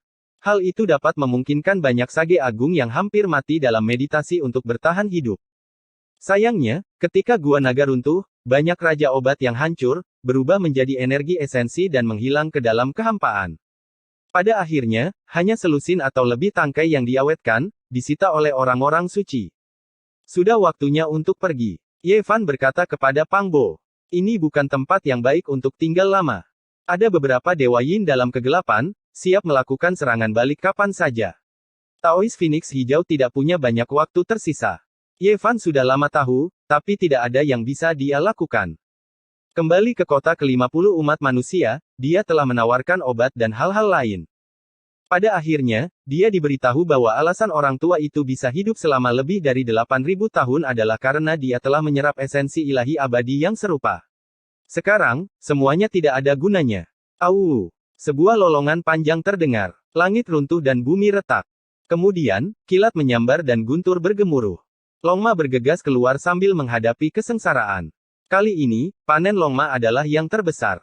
Dia melahap energi esensi dari leluhur kuno Longma, memperkuat dirinya sendiri, dan memperoleh buah dao yang tak terbayangkan. Kesengsaraan di hadapannya adalah hal yang sekunder. Yang paling penting adalah bahwa sumbernya telah menjadi jauh lebih kuat. Ye Fan dan Pang Bo berhenti, diam-diam melindungi Longma. Pada saat yang sama, mereka mengirimkan suara, menyuruhnya untuk bergegas ke kedalaman kosmos, jauh dari medan perang yang kacau. Pada akhirnya, semuanya berakhir. Mereka berdua pergi melalui domain surga, memasuki pusat domain bintang ini, reruntuhan istana. Tanpa henti, Ye Fan memanggil ke-12 orang suci dan segera berangkat, meninggalkan tempat yang merepotkan ini dan melangkah ke jalur langit berbintang kuno. Pada titik ini, mereka tidak lagi berjalan di jalan pahlawan kuno dan mulai memasuki jalan emas kuno. Dengan kata lain, mereka terlalu berbahaya dan sekarang ditinggalkan untuk menenangkan diri. Waktu berlalu dengan cepat, dan 6 tahun berlalu dalam sekejap mata. Mereka menghilang dari jalan kuno umat manusia, hanya sesekali ditemukan oleh utusan pemandu lokal. Ini adalah bintang kuno yang memiliki kehidupan, sebuah alam rahasia di jalan emas. Seluruh esensi spiritual bintang kuno itu jarang. Ketika Ye Fan dan yang lainnya turun, mereka semua merasa sedikit tidak nyaman. Mereka telah mengunjungi banyak tempat kehidupan kuno, tetapi bintang sejati dengan kehidupan sangat langka. Kondisi bintang ini sangat buruk. Meskipun rumputnya bisa dibilang subur, namun tidak cocok untuk ditanami. Penindasan dao yang hebat di sini jauh lebih besar daripada di biduk. Esensi spiritual di sini sangat jarang, tidak dapat mendukung para kultivator memahami dao di sini. Ini adalah tanah kuno yang menurun. Pada kenyataannya, ini juga yang terjadi. Ye Fan berjalan melalui tanah kehidupan kuno ini dan melihat banyak penduduk asli, tetapi dia tidak melihat satu pun kultivator. Sebaliknya, dia melihat beberapa tebing batu kuno dan tembok kuno, yang menguraikan metode budidaya. Itu semua adalah prasasti tebing dari puluhan ribu tahun yang lalu. Jika benda-benda ini tidak ada di sini, orang akan benar-benar curiga bahwa tidak ada kultivator yang pernah muncul di bintang purba ini. Cari dengan hati-hati, kita mungkin bisa menemukan beberapa metode kuno yang hilang. Longma menjadi bersemangat. Dia mengumpulkan singa emas, kalajengking surgawi, dan yang lainnya untuk mencari seluruh bintang. Mereka berpencar untuk mencari bintang ini. Pang Bo bergegas ke awan, memasuki kegelapan. Kemudian, dia menyeberang di atas lautan luas. Longma, singa emas, 9 naga buaya dan yang lainnya secara terpisah bergegas ke pegunungan dan sungai besar yang terkenal, mencari tempat-tempat terpencil dan gua-gua kuno, berharap mendapatkan warisan kuno. Bintang kuno itu tidak terlalu besar, bintang yang relatif kecil. Ye Fan diam-diam merasakan dao besar di sini. Itu tidak tampak seperti bintang yang telah menghasilkan kaisar besar sebelumnya, tidak memiliki jenis tanda dao tersebut. Tentu saja, tidak ada yang bisa mengatakan dengan pasti. Kaisar-kaisar besar di masa lalu terlalu misterius, setiap kaisar sangat dalam dan tak terukur. Siapa yang tahu di mana tanah air mereka yang sebenarnya? Ye Fan berjalan keluar ladang dan mengamati kehidupan penduduk asli. Sederhana dan tanpa hiasan, bekerja saat matahari terbit dan beristirahat saat matahari terbenam. Itu sangat damai dan menguntungkan. Sementara itu, di pintu masuk desa, seorang pria tua sedang memotong kayu bakar. Dia tidak menggunakan banyak tenaga, dan kapaknya juga tidak terlalu tajam. Namun, batang pohon yang tebal itu dipotong menjadi potongan-potongan kayu bakar yang rapi. Yevan tidak menyadarinya pada awalnya, tetapi dia dengan cepat merasakan suatu jenis ritme. Orang tua itu mengacungkan kapak, tidak cepat atau lambat, tidak pernah berubah dari awal sampai akhir. Ada semacam ritme untuk itu. Yevan memperhatikan dengan seksama. Semakin dia memperhatikan, semakin dia terkejut. Ini jelas merupakan jenis ritme Dao. Bisa dikatakan bahwa sebuah kapak sedang menggambar lintasan Dao. Di belakang lelaki tua itu, ada segunung kecil kayu bakar yang telah dia potong. Bagaimana dia bisa melakukan ini dengan tubuhnya yang sudah tua dan lemah serta ki darahnya yang sudah habis? Yevan memperhatikan dengan penuh perhatian. Ki darah orang tua itu tidak melimpah, tapi cara dia mengacungkan kapak itu tidak cepat atau lambat. Ada semacam ritme yang menakutkan, dan setelah memperhatikannya untuk waktu yang lama, hati seseorang akan beresonansi dengannya dan berdetak serempak. Dia tertegun. Ini adalah bintang kuno yang tidak bisa dibudidayakan sama sekali. Warisan dan teknik kuno telah lama menurun, jadi bagaimana orang tua ini bisa seperti ini? Pak tua, Dao, apa ini? Yevan maju dan bertanya dengan serius. Dao apa? Anak muda, apakah kamu menanyakan arah? Dulu tidak ada jalan di sini, tapi setelah banyak orang berjalan, itu menjadi jalan utama. Anda hanya perlu berjalan ke depan. Orang tua itu berbicara dengan tergesa-gesa. Dia mengacungkan kapak, dan kayu bakar jatuh satu demi satu dalam ritme yang sangat rapi dan tidak berubah. Yevan mengungkapkan ekspresi aneh. Dia diam-diam memperhatikan lelaki tua itu mengacungkan kapak dan tidak mengganggunya lagi. Namun, saat ini, sebuah keributan datang dari jauh. Yezi, cepatlah datang. Ini adalah teriakan Pangbo. Kami telah menangkap yang besar. Ini menantang surga. Cepatlah kemari. Longma berteriak. Dia tampak sangat bersemangat dan gembira. Hati Yevan bergetar. Dia menggunakan rumus baris dan bergegas dengan cepat. Pangbo, Longma, dan singa emas muncul di samping lapangan tidak jauh dari sana. Kami telah menangkap seorang dewa yang akan meninggal. Longma berteriak. Dia takut orang lain tidak akan tahu. Omong kosong apa yang kamu bicarakan? Yevan mencaci maki. Itu benar. Itu memang dewa yang jarang terlihat sejak zaman kuno. Pangbo juga sangat bersemangat. Matanya menunjukkan kecemerlangan yang mencengangkan. Itu benar-benar seorang dewa. Yevan memandang mereka dengan bingung dan bertanya. Tentu saja. Longma, Black Bear Sein, Sky Scorpion, dan yang lainnya menjawab dengan pasti. Yevan sedikit tercengang. Setelah beberapa saat, dia berkata, ya dewa. Bagaimana? Bagaimana kalian menangkapnya? Kami menggalinya dari sebuah gua kuno. Aku benar-benar tidak menyangka bisa menangkap dewa yang masih hidup. Longma sangat gembira. Dia memintanya untuk menggunakan rumus pendekar untuk memulihkan energi asal dewa ini sehingga dia tidak akan mati secara tiba-tiba.